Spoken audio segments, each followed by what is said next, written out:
HR employees, what was the most ridiculous, hilarious complaint you ever received? Story 1. I'm not in HR, but someone called HR on me. I work with a few people that aren't that fluent in English. One of my coworkers was trying to explain to me what kind of tacos he would and could not remember the word for stingrays. So he took my notebook and drew a picture of a stingray and wrote the word turtle. So it looked like this. Crudely drawing stingray plus the word turtle. A lady I work with went through my notebook, saw the picture of the stingray plus the word turtle. She called HR because she thought I was writing notes about her in my notebook. She said that the horribly drawn stingray plus the word turtle meant that I wanted to punch her in the face because she is slow like a turtle. Definitely a reach. I didn't get in trouble.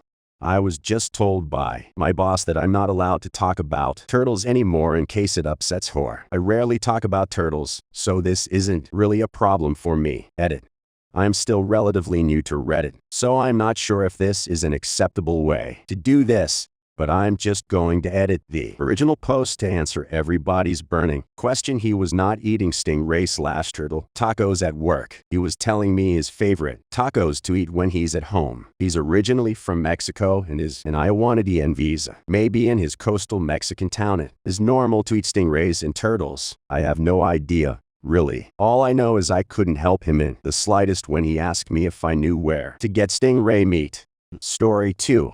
I recently had HR tell me that one of my staff had been undersupplied in his annual leave over the past few years, and he needed to take at least 10 days off over the next 6 months to correct the leave liability, paid at a higher rate than usual to make up for the error. Of course, he could take a 2-week block or, say, a day off a week until he'd use the leave his choice. He was so enraged over being given extra paid holidays that he wrote to our general manager to complain, screamed at me, his boss, I know my rights, refused to leave or even to discuss why he wouldn't take it. Anyway, I wrote his performance review this week, and there are multiple goals about professional, respectful behavior that need to be reached in order for him to get a raise this year. Yeah, not so much, though. And he still has 10 days off. Greater than I can actually think of a reason someone might react that way. They've been doing something illegal which would be discovered if anyone else was assigned to their job for a day, and they never got around to thinking up any way to prevent that discovery. It's one of the reasons why senior financial personnel in major corporations are effectively forced to take vacations in blocks large enough that someone else has to do their job for a few weeks. This staff member of yours might not have the same level of responsibility, but if there are any numbers or stock they're in charge of, maybe get someone to audit that while this guy's away. Story 3.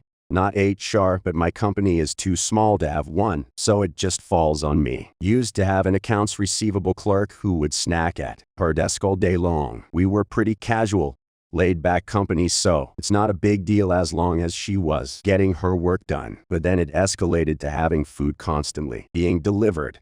Tacos in the morning, pizza at lunch, Chinese in the afternoon. It was bizarre and made it difficult for her to work when she's eating full meals all day. I was on the fence about saying something until she brought in an Instant Pot. She plugged it in and cooked a freaking pork roast at her desk. Poured in barbecue sauce she brought and ate all day. I was dumbfounded. It was so strange. I pulled her aside the next day and told her how unprofessional it was. She was shocked and told me I was being unfair because I never specifically said no one was allowed to bring in an Instant Pot. She truly seemed genuinely surprised that she wasn't allowed to do that. She scaled it down after that. But I sometimes wonder how much further she would have gone if I never said anything. Story 4. I told my coworker as professionally as I could that it wasn't appropriate for her to be using her phone while at work, teaching kids supposedly. She spent all her time on Facebook.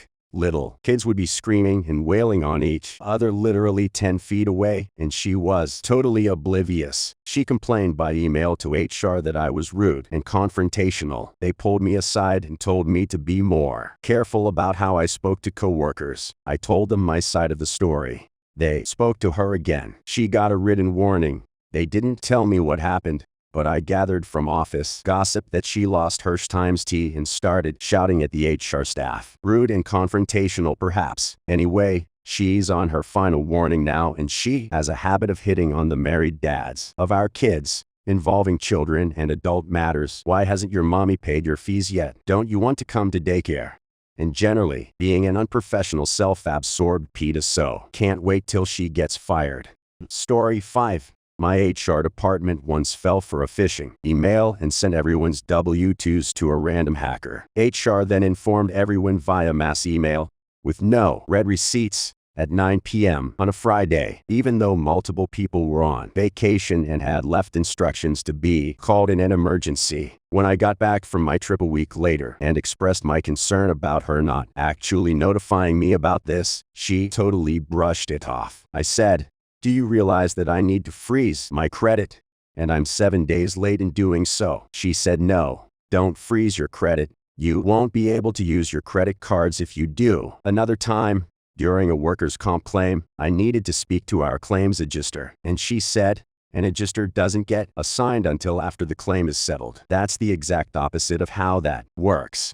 She times was times my stupid complaint.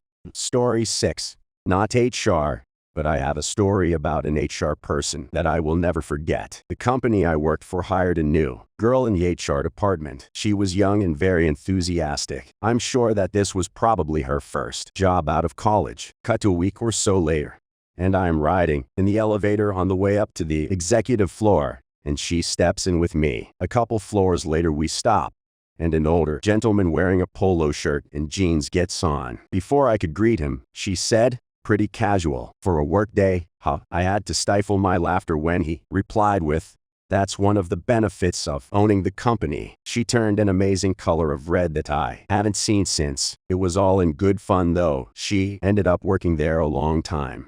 Story 7. I was a manager and had to call our HR, and on this one, we had a computer that was used by multiple people, and a couple of girls complained that it had a virus and P times aren't always popping up when they turned it on in the morning. I decided to have a look and see if someone was messing around on the closing shift. So I looked at the security footage, and lo and behold, one of the supervisors was watching porn and jerking off. When we called him in, he didn't deny it, but he said technically he didn't pull his D times count, he just played with it in his pants, so it's not really that bad. The HR guy just looked at him and didn't say a word, until after what seemed like forever the jerker said, "So I guess I'm fired," and then walked out. Story 8. Once was asked to investigate a sexual harassment situation where 3 different women were coming on to a male co-worker throughout their shift. I took down the details, got the names, easy peasy investigation, so I thought. A week later, nobody by these descriptions or names had ever worked for the company. I decided to talk to the gentleman again. After a lengthy conversation where things didn't quite stack up, I asked him how these women communicated with him. Times to you not. With a straight face, he looks me in the eye and replies telepathically like I'm some kind of idiot. I had never sent an employee for psychological evaluation up to that point, and I hope never to have to again. So yeah, I was asked by a delusional schizophrenic to conduct X harassment investigation on the voices in his head.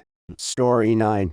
I worked in HR and my coworker hates me. She wanted someone else to get the job. I did, and she would complain about me to management for anything. The final straw for everyone was when I sneezed and she slammed her keyboard on her desk, basically ran out of the room, and didn't come back for 30 minutes. Management called me in and said that I was making too much noise. I told them I sneezed, and they said she would complain about me every day, so they didn't believe her but had to make it look like they were doing something. She left shortly after. Story 10. I was the big complainer. My buddy was dating a girl that worked in HR at my company. Their relationship starting was totally unrelated to me. They had gone to college together. He dumped her and she didn't take it well and started threatening my job since I was still friends with him. I lodged a complaint just through the main email, her complaints at company.com or whatever it was. My complaint was assigned to guess who? I ended up having to independently schedule a meeting with the VP of HR because the regular reps and middle managers were protecting their rep rather than believing me. Story 11.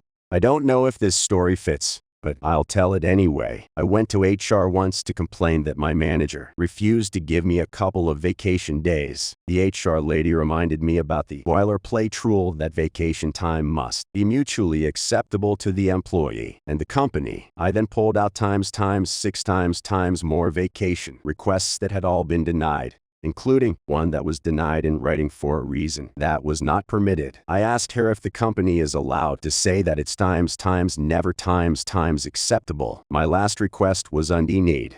Story 12. A woman claimed that people were spreading rumors about her sleeping with coworkers. The investigation wasn't even done yet when she moved in with one of the guys. The others showed me texts and nude pics she had sent them, and if that wasn't enough, she followed me home from the bar one night to make sure I was okay. I shut my door in her face and the next day said I was too drunk and didn't realize she was there. Had enough from everything else. I didn't even need to bring that part into the conversation with her supervisor. Story 13. Not HR but a complaint raised against me. Hostile and unfriendly behavior. I had to explain to the head of HR that the complainant had walked up behind me whilst I was relieving myself at a urinal, launching into a detailed explanation of their computer problem. Rather than say shut the F up, reboot your PC and leave me alone, I replied, please log a ticket for me. So yeah, prompting them to follow the proper procedure. Never mind accosting me whilst urinating was me being hostile. The complaint was promptly filed in the under-desk circular receptacle. Story 14. My work has one men's toilet. Had one co-worker complain that another guy kept using the bathroom before him and doing big old poos. But the way he said it was like this guy knew when he was about to go. Ninja'd in just before him, dropped a massive stinker, and then forced the other guy to marinate in the smell when he went for a leak afterwards. We ended up adding a can of air freshener to the bathroom, and the next complaint that came in was the poop guy never used it. Story 15. You wouldn't believe the headaches that I received when management signed a new copier/printer release which reduced the overall number of printers in exchange for centrally located multiplex copiers. Evidently, people feel their social standing is signified if they have a printer or two in their office. My favorite was an executive assistant who stated that, because she wears heels to work, she couldn't walk to the new copier and requested that a reasonable accommodation would be to replace the printer she had in her office. Story 16. She came in with a complaint that she tried to give one of the younger guys a hug and he refused. His story was that he basically had to run away. I had to explain to a middle-aged woman that it was not her right to hug people who didn't want to be hugged. She still didn't get it and left thinking she was still in the right. Story 17. We had a complaint that the toilet roll holders were too low in the stalls because when a guy was taking a poo his knees were hitting the holders. We then lifted all the stalls' toilet roll holders 8 inches on the whole company site so no knees would hit the toilet roll holders. Complaints since HR working for the people. Story 18. Not HR, but my friend who's recently told me about a VP at his company making a post on LinkedIn with one of the new employees as his hashtag WCW Woman Crush Wednesday. The WCW lady was happy about it. The complaint came from 2 women who didn't get the promotion to that position. Story 19. An employee used very derogatory terms to make fun of a customer who was in the back of the store while talking to the customer who was at the counter, who happened to be the other customer's mother. Yikes.